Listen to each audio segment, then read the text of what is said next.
I'm gonna be honest with you guys. I'm all for Dune. This is a buys Dune Mario review right now. When the first movie was coming out, I actually wasn't at all interested in it. I didn't know anything about Dune. I didn't care. All I knew is that the original one was bad, and I saw a bunch of people freaking out and getting excited for it, and I was like, meh, I'll catch it when I feel like it.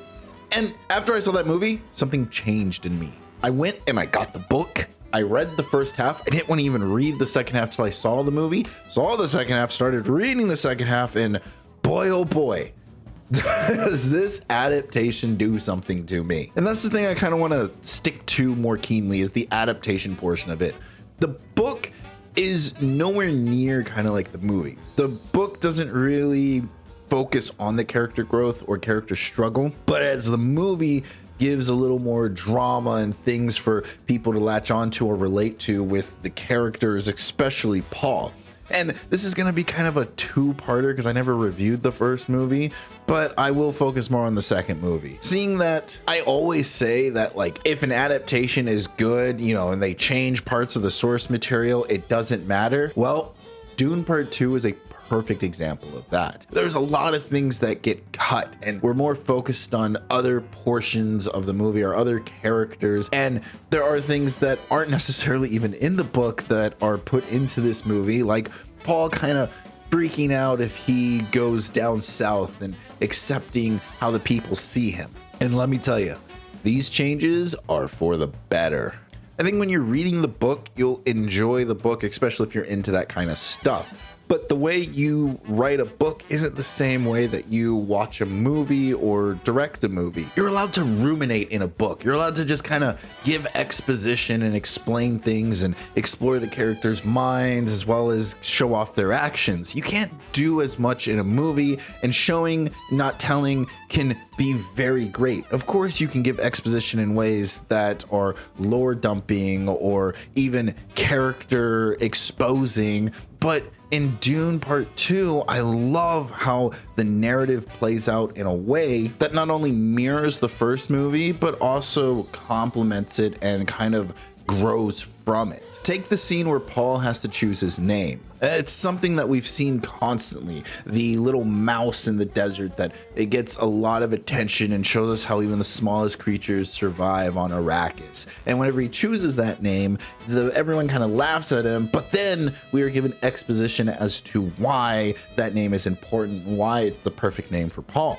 There is this balance of showing us something and then explaining it to us and giving us that world building. There is this something that we've seen in the first movie that meant something else, but then in Part 2 has a completely different meaning and carries over. This is something that I definitely appreciate. Comparatively, in the original Dune movie, yes, it's more closer to the source material. However, it just doesn't translate well. And I think a lot of times if you go one for one for the book, it can hurt the viewing experience on the movie. Like how the more recent Percy Jackson TV show went, but I haven't talked to you guys about that yet. So more on that later.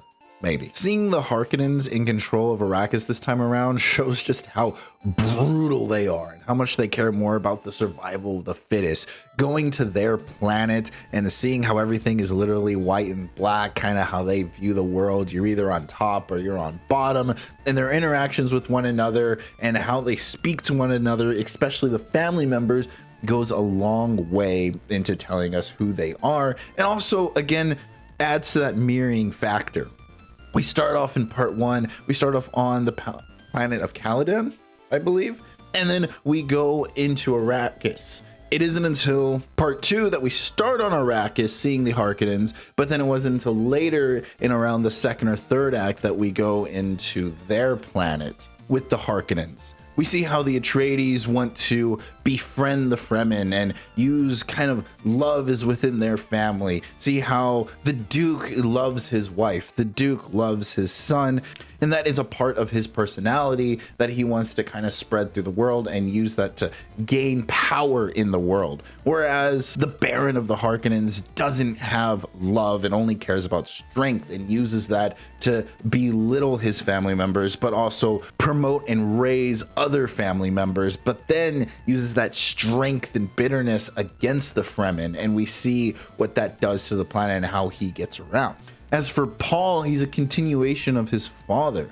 He continues to love the Fremen. He continues to try to be one of them. And it's through his respect to their culture and how they see him as this prophesized Messiah is kind of what leads him to his own victory.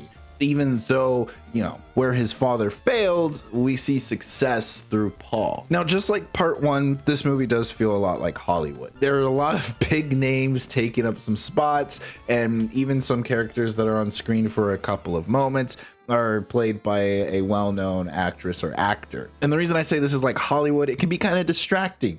Like in the first part, you're not really upset that the character Duncan Idaho died. You're upset that Jason Momoa is not going to be in the next movie. Kind of like how Paul has to marry someone else. You're not really upset, you know, that he gets to marry Florence Pugh. You're just kind of like, oh, nice.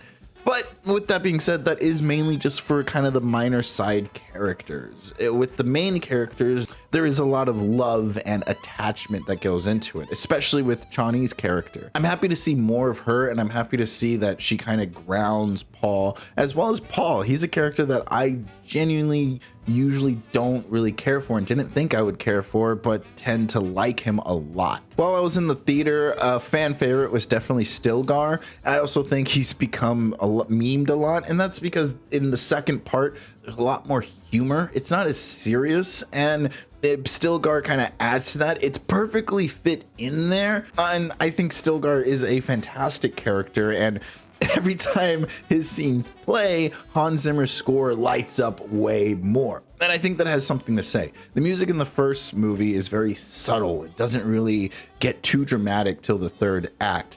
And that's very important because the second part is a lot more dramatic. There's a lot more issues going on that have to be directed and faced up front. Whereas in the first part, everything's kind of hiding in the background. So the score of both musics are very great and complement what's going on and gives the audience a feel of how everything's going on. If you didn't like the first part, then you'll definitely probably like the second part more because there is more action scenes. There is higher highs and kind of lower lows that let you have these dramatic feelings of anticipations and kind of pay off. Personally, I think I did like the first part more, but I am this weirdo that loves that subtlety and having to infer and look between the lines of everything. The second part does that for me, but it's a little more in your face, direct, and more Hollywood. This movie is definitely seen as like a double feature. Watching them back to back gets the whole story because the second part starts literally 5 minutes after the first one ends. And as a double feature, I see them as a 10 out of 10 easily. But I'm gonna have to give Dune Part 2 a 9 out of 10. Until next time, play nice.